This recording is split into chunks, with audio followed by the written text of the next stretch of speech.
What is going on, beautiful people? Welcome to another episode of the Narcissist Code. I'm your favorite self-aware narcissist, Mr. Lee Hammock, better known as Mental Illness, across all social media platforms. If this is your first time seeing my face or hearing my voice, I'm a diagnosed narcissist, and I use my platform on social media to raise awareness for NPD, get more people into therapy, and also validate the victims, survivors, and thrivers of this disorder, or from these traits, toxic traits, whatever, you know what I mean, the survivors and thrivers. Today's episode is going to be about the new supply as a Hoover. Whoa, Lee, what are you talking about? Nope. The new supply is not a Hoover. Lee, you're not making any sense. Bear with me here, y'all. Bear with me here.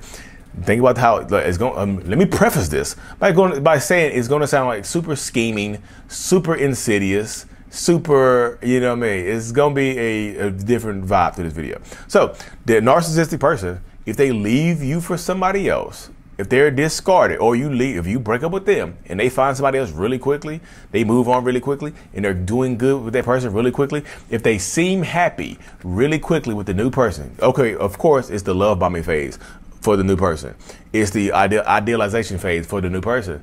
But that gets you thinking. Look, if I, as a narcissist, move on to a new supply and I'm giving them everything that you've been asking for, I'm love bombing the steam off this person. The cheeks are being clapped. The steam is coming off the cheeks. They've been clapped so much that there's steam coming off the cheeks. You know what I mean? It's like the cheeks have condensation on them. They've been clapped so much. You know what I mean? There's steam, like hot to the touch. I'm silly.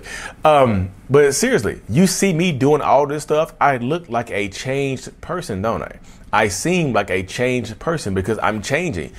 Did I get better for the new supply? So guess what this puts into your head, right? You watch. I know you're watching me because typically, especially if we share kids, I know you're watching me. I know we have mutual friends that telling me how happy I am. You're watching my social media. You're watching all this stuff. You know I'm treating the new person better, and that puts it into your head that I might have changed. That I might be, I might have changed. I might be different now. I might actually be the person who you fell in love with originally. So guess what that puts into your head? You might want me back because I treated the new supply good. That could happen to y'all. You see them treating, that's why I tell people to turn off the narcissist TV, because you see them treating the new person, the new supply, very well. And it makes you think, you see them treat the new supply very well, and it makes you think that they've gotten better. It makes you think that this person has changed.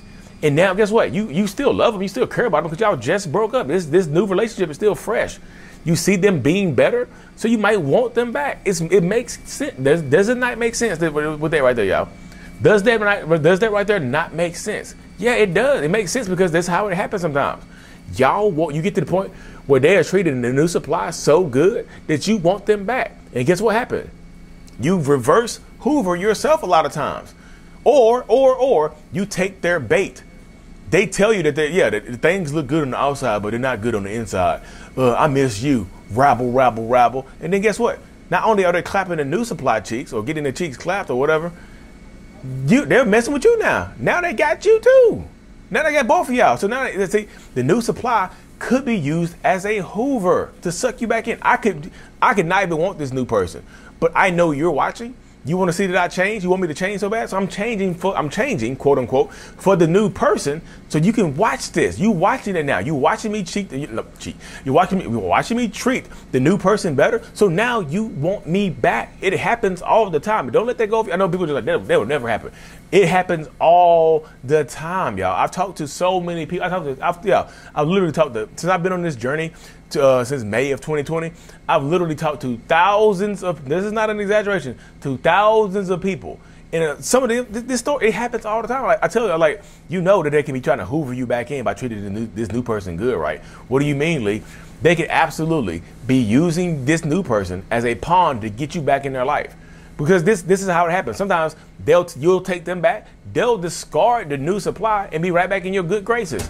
Y'all be back living together, back clapping cheeks, back doing all this other stuff. And guess what? They haven't changed at all, because sooner or later the mask comes back off and they become who they were originally. They give you who they were originally. They turn back into who they were originally.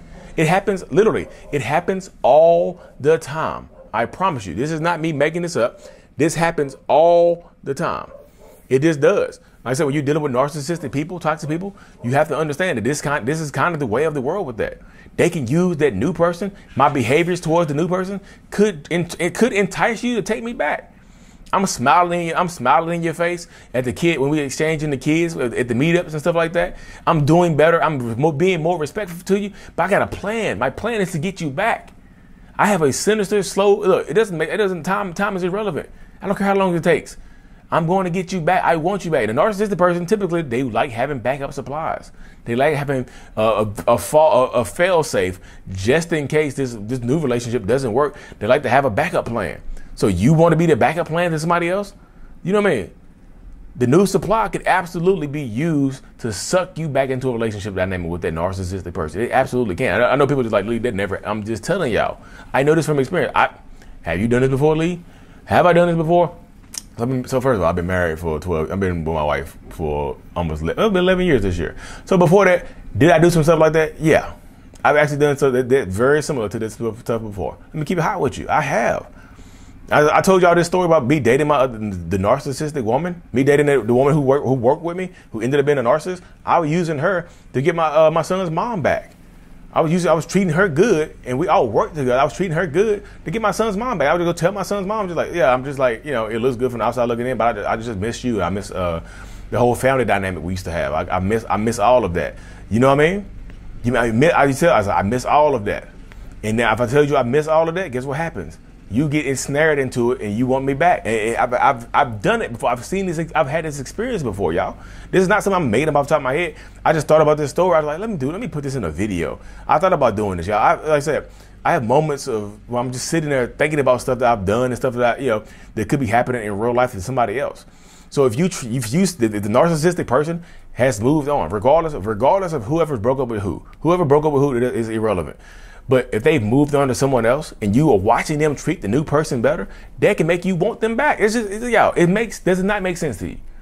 The person you were in love with or loved for X amount of time, could be 5 years, could be 5 months, could be 10 years. That person is treating somebody else spectacular right now. Your feelings as a normal, or as a non-narcissistic person, they don't just go away overnight. So you want them back. It happens. It's understandable. It happens, y'all. This is not me chastising. This is me trying to bring awareness. It does happen to people all the time. But Lee, how do I prevent it from happening? Turn off the narcissist TV. Be done with them. Don't worry about how they treated the new person. Worry about how they treated you. Why y'all break up? Worry about that type of stuff right here. Y'all focus on the treatment of the new person, the behaviors that they're exhibiting with the new person. Worry about how the behaviors they exhibited while they were with you in an actual relationship dynamic, y'all. Seriously, worry about that type of stuff right there, as opposed to worrying about what else they have going on. Worry about how it looks from the outside looking in, because from the outside looking in, y'all, most time it's going to look good. Keep it hot. Be real. Most times on the outside looking in, it's going to look good. It's going to look like it's going good. So that might make you jealous. You might get jealous. You might become envious of the new person, the new relationship partner, and you might actually want them back. It's understandable. But how do I know? How do I know if they really changed for the new person? You don't, y'all. If they treated you horribly, and you think they're a narcissist, you watching this video, they don't. You know what I mean? They don't. Are they in psychotherapy for the rest of their life? Are they working on themselves? Do they have a therapy session tomorrow? You know what I mean? Do they? I should ask yourself this question. You know what I mean? Be safe, take care of you. I'm just telling y'all, if you're done, be done. Don't worry about how they treated the next person. Don't look at it. I'm just telling you, turn off the narcissist TV. Did they change for the new person? If they did, I want them back. Why can't I have them back? So I built this person. This is what I hear all the time. I built this person up so they can be 100% for the new person. Yes. You might have helped build this person up, but that doesn't mean they're going to be better for the next person. And that right there is another life lesson I need to do a whole video on right there. Stop taking broken people and trying to fix them. Stop. I see too many of these stories where when I first met them, they didn't have a car. They were living with their mom. They didn't have a job. They were homeless. Robber. I'm like, what? And that turned you on? That made you lick your lips and just like, you're perfect. That was, y'all, that's a whole nother video. I'm going to get on y'all asses for that one. I'm going to get on you for that one. But y'all, I gotta cut this thing short. I have a one-on-one here in 3.5 minutes. Before I hop off here though, Austin, Texas, October 15th, 2022. We're doing a live in-person meetup, meet and greet, workshop, whatever. Sign up for the workshop, y'all. The meet and greet part of it is at 150 plus people. The actual workshop Q&A part of it is only at like 12, 13 people. There's capacity for that to be a little bit bigger, y'all. So sign up for the Q&A. The workshop, the meet and greet is cool, but sign up for the Q&A part of it. You know what I mean? But anyway, y'all, thank y'all for tuning in. Like and subscribe for more. And as always, like Toronto, Canada, November 19th, y'all. Toronto, Canada, November 19th. And support the merch shop, y'all, if y'all haven't already. Thank you so much. I truly appreciate every single one of y'all. Mental Illness is out. Peace.